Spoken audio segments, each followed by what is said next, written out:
Now, Comic Hour with your host, Andrew Honor. And Chris Ramos. And tonight, we are talking about Chu by John Layman and Rob Guillory. The comic Chu. Starring Tony Chu. And we thought this would be kind of a great palate cleanser of sorts of title going, as we talk about more Marvel and DC movies and things like that. It's always good to come back and just kind of check out what's going on in the indie world. And so this was an Image comic that came out around June of 2009 and was actually a really big ongoing series. It lasted 60 issues, ending around November of 2016. And Chu is actually one of those I think people saw on the shelf all the time.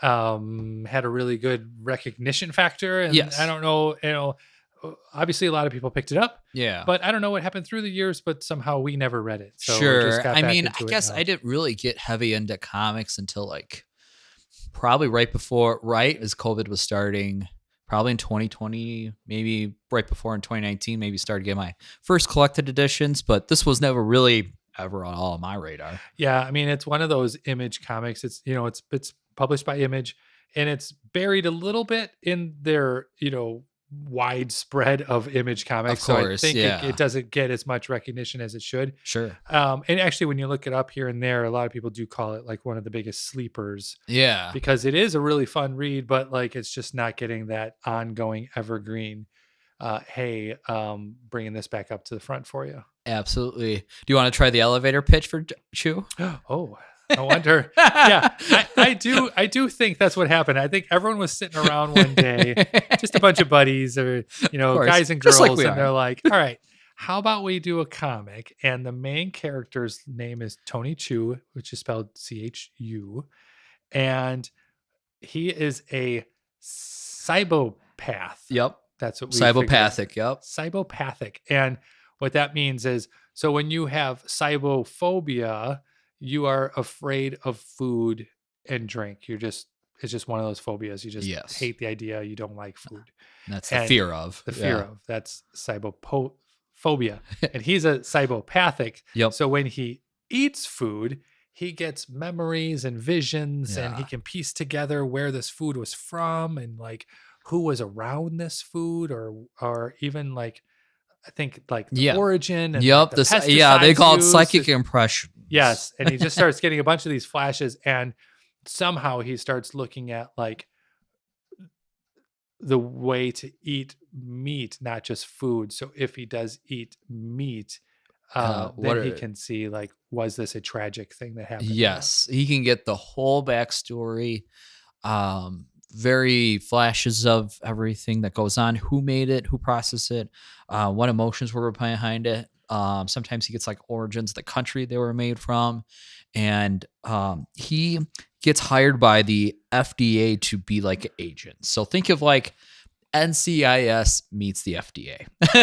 And he always knew he had these powers. But when the book starts, he's working for the FDA. Yeah. He's like a surveillance guy. Right. But he's not an agent. No. And or he's just a cop. Yeah. Oh, yeah. He could be just a basic cop. Yeah. He's just a cop, but he has these powers. He just never really told anyone about it. Right. And it's very interesting because say they open up the volume 1, which is called, let me see what it's called. It's called Taster's Choice. Yeah. They have very clever names for their for the volumes. We read Taster's Choice and International Flavor. Yeah. And then volume 3 that I have beside me is Just Desserts. So very on point. And they open up, there's this guy in the kitchen. He's chopping up some ingredients, some vegetables, and all of a sudden he cuts himself. And as he cuts himself, the blood goes into the onions. But he may not be as a carefree chef as some people could be. And so he just dumps it in a soup. Well, as he goes out and goes to dinner, he can actually taste who was the chef, where the blood comes from, and what kind of all sorts of implications come from it. Very interesting book. Never read really anything quite like that. I mean, it's almost like a buddy cop story. Yeah. And, about halfway through the first well, okay, so probably 6 or 7 issues in, you're like, I get where this is going. Like the stories are just sort Sure. of like, okay, he's now working for the FDA, which in this world is like hardcore, Yeah. leave no stone unturned, and like it's like Mission Impossible is the FDA. You can just do Yes. whatever you want, right? Absolutely. And everyone fears the FDA because Yeah, I'll do it here. So it's set in a world, and this is kind of quoting, getting some quotes and everything. It's set in a world where all chicken and other bird meats are illegal. After a catastrophic outbreak of the bird flu that killed 23 million Americans, Chu centers on Tony Chu, a police detective who has a Cibopath, and Tony becomes a vice cop with the Philadelphia Police Department. And when he gets assigned assignment Taster's Choice, trying to find people smuggling chicken, because it was from his brother. Yes. Yeah. And he finds out chicken is highly illegal. Yes. Like, so they have he enters a black market chicken restaurant invitation from the US FDA, and it kind of just spirals out from there, and he gets hired to be that. I love that part too. So he's at the beginning doing a surveillance thing, and then like a stakeout. Yeah, with his partner. They find out that people are sneaking into this place to like eat like, fried chicken. Yep. And they got like X-ray binoculars, and they're like, oh, that's chicken. He's holding a breast, a couple of wings, probably less than a pound. Yeah. Poor bastard probably blew his entire paycheck on it. Just people really just buying chicken. People really want to eat this food. So then they find like these mob bosses that like organize these chicken eating parties. Right. And that's kind of like the rough synopsis of it. And again, you think, I know where this is going, but this book very quickly derails. Yeah. And but I digress. Right. Let's continue. Yeah, absolutely. And the only thing he can eat, Tony Chu, that the only thing he can is beets. Kind of like Dwight on The Office is how I want to say it. He's very passionate about beets.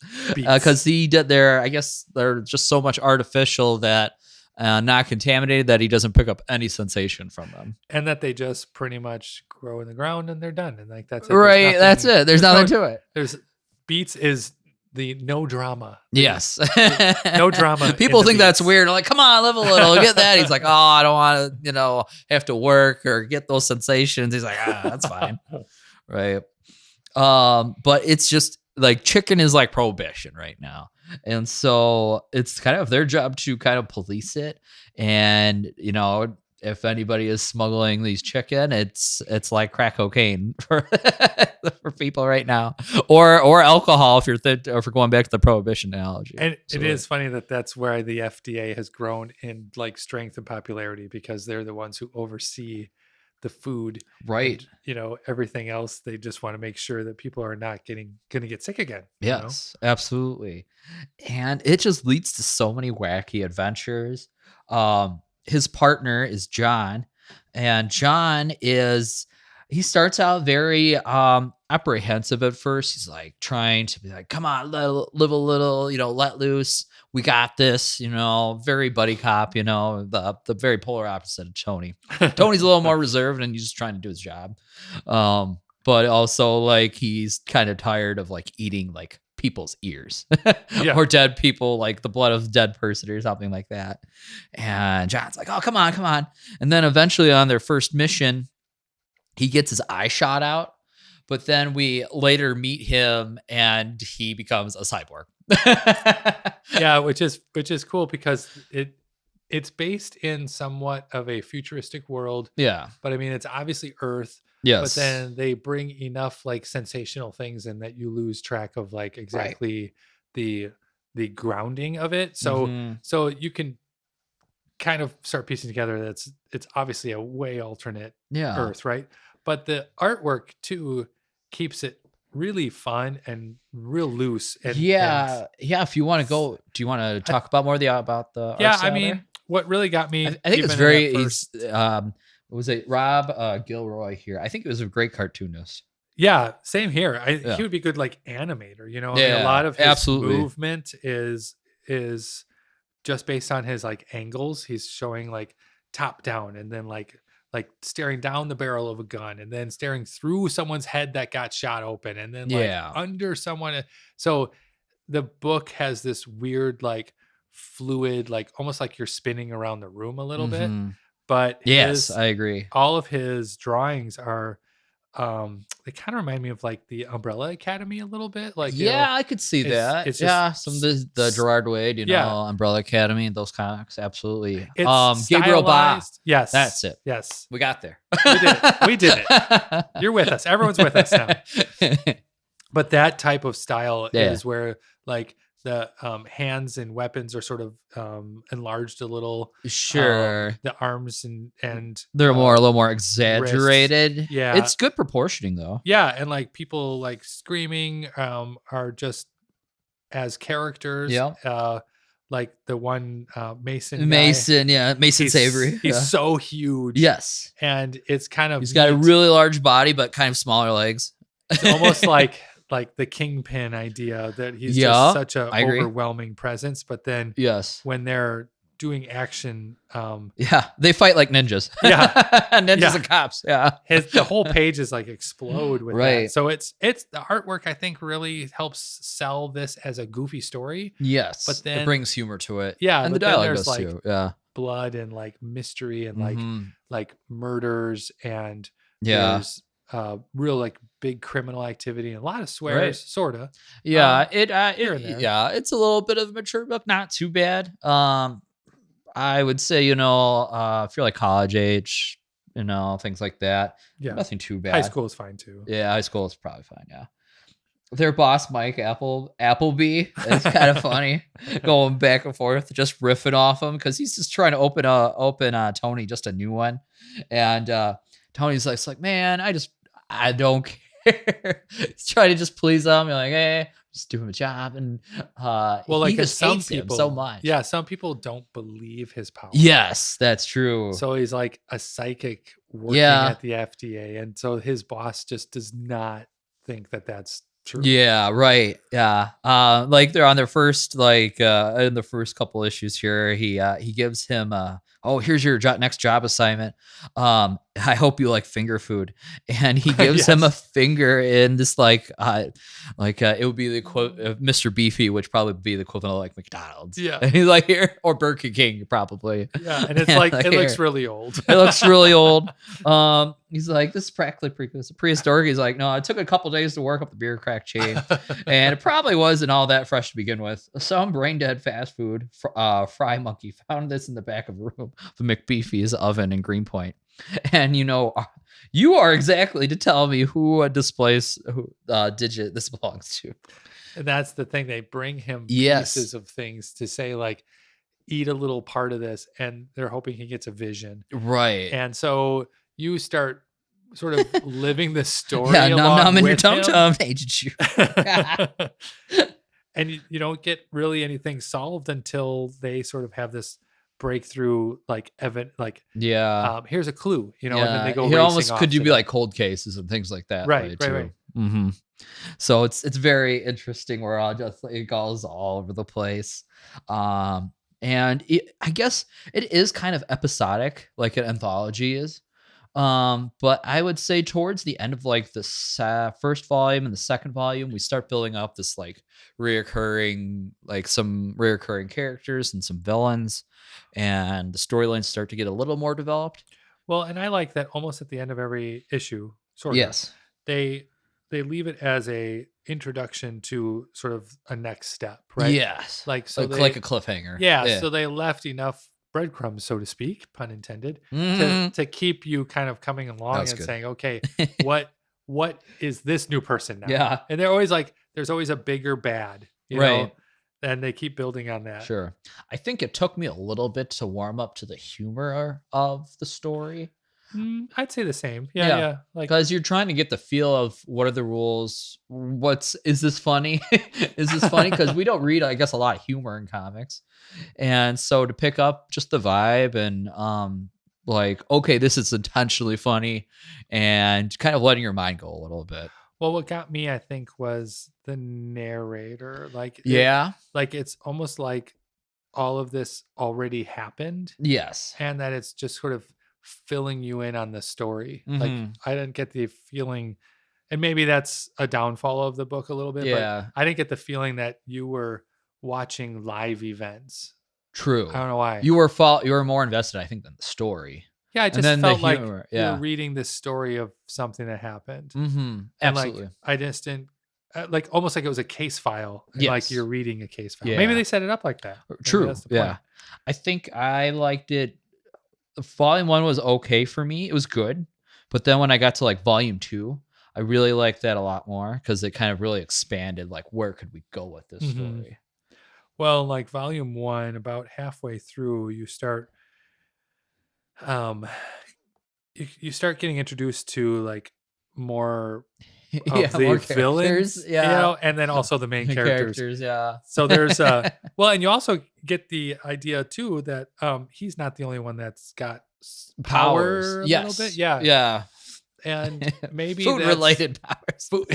So in a world where everyone gets poisoned and half the world dies from food poisoning. Yeah. The ones who are living have like weird food powers. It's like that's like a really weird like Fallout story right there. It's like mutants of the FDA. Oh my god, that's pretty funny. Actually. Now there was a girl who is she's got a column in the newspaper. Yes, I think they call it the Sabo Scrivener, SABO Sabo SCRIVNER, Scrivener. Sure. But anyways, she can write about food so accurately that people get the sensation of the taste when they read about the food. Oh, that was Amelia. There you go. Yes. Yeah. And so she's funny. God. So she's very successful. Yes. And so like everyone's like loves reading her column. But almost to the point where her editors are like, don't put a nasty food review. Yeah. And I forget. So when she did put that one on, when she wrote about that, it was because the food was like really terrible. Yeah. And it was like she was being ignored at the restaurant and the food was spoiled or something. Yeah. So she wrote a really, really detailed and nasty article about the food. And like everyone that was reading it, like, yeah, people were just vomiting in the street. Like people were walking down the road, just reading it and throwing up.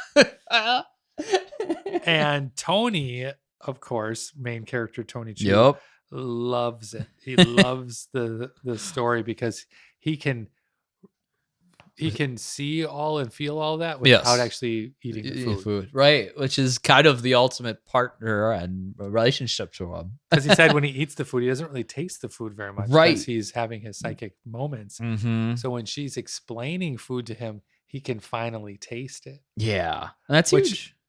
And that's cool. Like just a different character element that you could add on to the universe. You could just straight make this like a detective story, but just introducing characters like that give it more dimension, make you a little more invested too. Yeah, and it really thinks you have to think about like how far can I take this idea? Like, if he can't taste food, but she can make people taste food, like okay, with her words, yeah, with her words, that's perfect, right? Pretty clever concept, really. Yeah, really clever. It was great. What are some other highlight moments for you? I actually really liked the end when they went to like Antarctica at the first book. Oh, yep. And I also really like the dynamic between Tony Chu and pretty much just anyone else. Right. Like he's always meeting all these like polar opposites from himself. Sure. And he's just sort of kind of an awkward guy a little bit. Yes, I agree. But that's cool because he has this power and it's like he doesn't want to just bust out there and be like the hero. He's just being dragged along. Yeah, absolutely. He's almost like a bloodhound that people are just like, we need to use you. And he doesn't see his place in many spots, I guess. Yeah. So he's they're out there. They're like, oh, here's the end of the road. You guys here for the party? Oh, absolutely not. We're the FBI. Oh, here to ensure your particular brand of merriment stops forth for.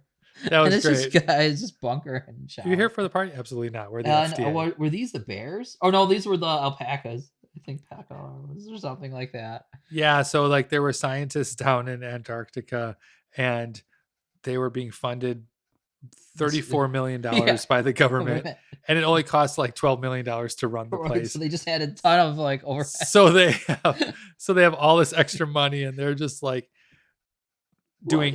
They just run it like a brothel, and they're just like hiring in. It's like, what? We've been under the orders to stare at the same plant for the last 2 years for nothing else. 24 light years away. And so they're watching this planet. Yeah. So then you start getting the idea that, again, it's like, here's this breadcrumb they throw out of like, hey, there's an alien presence now. Yes. And then there's also like these Russian bikini girls. And like the book just really takes a spin. And I think it's the authors and the artist were like, all right, let's set up the book, and then we can take it where we want it. We can just again, like Umbrella explain Academy, explain the rules, hear the rules, and kind of the general world, and then let's go in every direction. And now we can really get into our comedy. And actually, their artwork really changed a lot too in that final arc too. Everyone became a slightly more stylized. Everyone became a lot more exaggerated. Their colors in the book changed a lot. So I think, again, they must have just had a little like flack built up and said, hey, this is how we want to do it. Oh, absolutely. I mean, we were I talking. think Image is good like that, you know. Mm-hmm. You gotta show them. You show them you have the chops, and like they'll get you. Sure. When we were kind of doing some prep for the show, we seen that the first 3 issues of Chu have also sold out multiple printings, with the first issue receiving 4 printings, which is kind of wild to think about. It's a lot. Yeah. It's a lot, actually. As well as being reprinted in black and white in The Walking Dead, number 63. The first issue was so popular that it was called one of the Image's most acclaimed titles, and was reprinted again in the first wave of the Image first line. And then like volume 1 and 2 have been both on the New York Times bestsellers list, which is awesome. Chu ended up on several best of 2009 lists, including IGN's Best Indie Series, MTV Splash Page. That's kind of whoa, that was a thing. Chu was number 4 on Comic Book Resources Best 100 Comics of 2009. It won the Eisner Award for Best New Series in 2010. 2011, it won Eisner for Best Continuing Series, and it won 2 Harvey Awards in 2010 for Best New Series and Best New Talent. So that's pretty awesome for this little like book, just a little book, big concept, if you want to call it that, and just seeing like how much of just where can you take just a wacky idea and just have a good story that you can pair with it. Well, and you need really felt like well thought out. I mean, this book ran 60 issues too, which not a lot of series do, especially an indie series. There's not a lot of them. And I just can't imagine that the first 5-6 issues that they thought it would have carried on so far, right? Yes, absolutely. So you have to keep it fresh for so long. Yeah. With the same character, because I would imagine that Tony Chu is throughout. They started doing like side series, but not till like the very end of like the run. So, and they just, if you ever go looking on the internet and just look at all the different characters and everything, and some of the powers that they come up with, is very interesting. I will say that. And it's also like we talked about story highlights, the vampire that shows up. Putting a vampire against Tony's power of like tasting food is really interesting clash. Diabolical. I was like, that's so cool. Okay. Because you can really riff on like, you know, vampires, you know, consume blood. Tony can kind of like eat things to like gain that psychic impression too. So well, it's funny. Very similar but different. There was one part that I remember where someone stole a piece of, I won't give it away, but someone stole a piece of Tony's ear. Yes. And said, I'm going to hang on to this. And if you don't do what I tell you to do, I'm going to, because that person also had the same power, I'm going to eat this, and then I'll know all of your friends and family, and I'll go after them. Yeah. So it's kind of like, oh, wow, that's a really weird blackmail. Like, if that person has the psychic abilities to look back on his whole life, that's a weird part. That's almost like taking their phone or address book and saying, I'm going to look everyone right. up. It's something like out of like Daredevil. Yeah. Basically. Like, if I eat this piece of you, I'm going to know everything about you and I'll use that for blackmail. Yeah. That was kind of cool. I like that a lot. Yeah. So when I was out comic book hunting, I actually grabbed volume 2 and 3. I couldn't find volume 1 at the comic store at the time, but that's okay. But I read on to like volume 3, and it really just keeps going. Poyo the chicken, the the Lucha Libre chicken is pretty hilarious. They call him like the demon chicken, and it's funny just how like there's still chickens alive out there. Right. Yeah. And just the whole underground scene there, how that evolves, his relationship with Amelia, and how they're kind of going on first base and kind of building up, meeting the family. And even you discover like Tony has this child from another relationship they never knew about. It's like, oh, okay. And he has like a whole family. And what if his family had, do they all have powers? Do they have similar like weird food things? Like, so interesting. Definitely just very well fleshed out series. And the fake chicken in a can is called poult-free. Yes. Which is really funny too. There's like one storyline where they discover a chicken substitute from a plant. And that was wild because it was like another like island in like South America that have it, and then it causes like a whole international scene because in a world where chicken is outlawed, that's such a highly coveted resource, and so people are going after it, and that's a whole thing too. Just so many different directions like the story goes in, but it's so entertaining and funny at the same time. It was actually really refreshing to read. It's a good read. And if you're looking for more things like this, you know, we have been stretching into Image and Dark Horse, and you know, kind of seeing what these quote unquote indies. I'm almost starting to not think of Image as an indie. No, but you know, because it's becoming a little bit of a powerhouse. But at the same time, just remember that a lot of these stories have come out in the last 10 or 20 years. Right. You know, so you don't always have to stretch back to the 60s and 70s and read those. There's a lot of really cool storylines, and I feel like they have a little more freedom to pursue topics like this. Yes. Like this topic of like eating decomposed bodies and things that never would have flown in like the 70s and 80s. It wasn't, or a traditional like big two like story. It just wouldn't have been a thing. And, absolutely. And even if it was out there, it would have been like in Mad Magazine or something. You know, like it wouldn't have got the popularity and the reach that it has now. And you have to kind of give publishers credit that they're giving this, you know, freedom to artists and authors to tell a quirky story like this, just like how they wanted it. There's no, you know, comics code watching over these, right? You know, so it is kind of cool to have that. Okay, here's the fun part of the podcast. Yeah. Okay, who would you fan cast to play these characters? Oh gosh, I have one. I know who Tony Chu would be. Or my Tony Chu. We could do animated, so he could be voice actor too. All right. So for some reason, Tony Chu was like stuck in my brain as like Seth Green or something. Okay, I was pretty close. Okay, something like that. Yep. So I actually think Bradley Cooper would be a good Tony Chu. Yes. Like. Yep. He's just like quirky enough, right? Yes. And he's almost like stumbling around from one step to the next. Sure. Absolutely. Okay, what about John the Cyborg?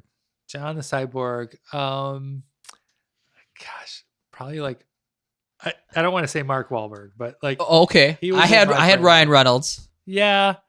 I think he would be. I think that would be kind of interesting. I think his sidekick has to be someone that's more like almost like a comedian. Oh, okay. Yeah. Like someone that's just like a goofball to begin with.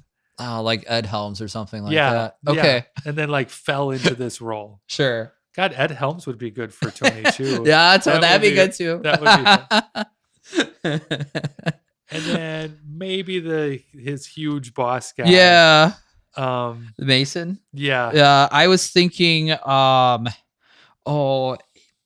he's got like a really like gravelly voice. Ron Perlman actually wouldn't be bad. Ooh, that would be good. That'd be kind of good.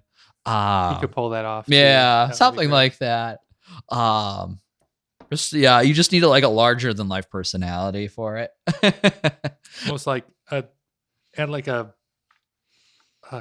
almost like a Sean Connery back in the day. Yeah, absolutely. And then for her, I think Jennifer Lawrence. Maybe. Jennifer Lawrence. Okay, that'd be pretty good. I watch that. She would be good. That's very all right. much Make her. it. Go ahead, make it Hollywood. If we're gonna stay with some of the newer people that are hot right now, yeah, that would be fun. And actually, this would be one of those really funny series to pick up and just have as a TV series. It would translate on the screen. Yeah, it's not too far of a stretch. Right. Absolutely. And then as far as collected editions, we only have the trades right next to us at this moment, but there are the Chu Omnivore collected editions that are probably the size of deluxes, and those each have about 2 to 3 volumes contained in them as well. And because what does volume 3, the trade, end at? Volume 3 ends at 15. And I believe when we were looking at the Omnivore, it was the first 2. It was 1 through 10, which would be decent. Oh, Chu Omnivore. Yeah. They've got extra editions too. Right. Oh, yeah, I'm sure. Yeah, here we go. Chu Omnivore. And they're actually, most of the issues and like the collected editions for this series are pretty easy to pick up. Yeah, and they're about cover price $35. So you can find not too bad. 25 somewhere, 30. Yeah, like that. There might be a few of them to pick up because they're not as thick or as many like issues collected in them, but they do look nice on the shelf. I have seen. I see this Omnivore volume 6. Yeah, goes up to Chu number 50. Right. So there's probably 7. Yep. And they're each 300 pages. So yeah. That's about right. Read. That's a good read. Yeah, and it makes it easier to like hold. Yeah. And not like an omnibus. Omnibus, you have to do some like you have to lift a little bit. Put a pillow under. Yeah, pillow. I think if you really like the first one, maybe read it digitally or try to get it in the absolutely. library. And then if you really like that style and that feel, there are huge mega fans out there, and then you can go in and get your whole Omnivore collected hardcover, great looking on the shelf books. Absolutely. And this has been another great episode of Bam Pow Comic Hour. This is Andrew Glonner and Chris Ramos signing off.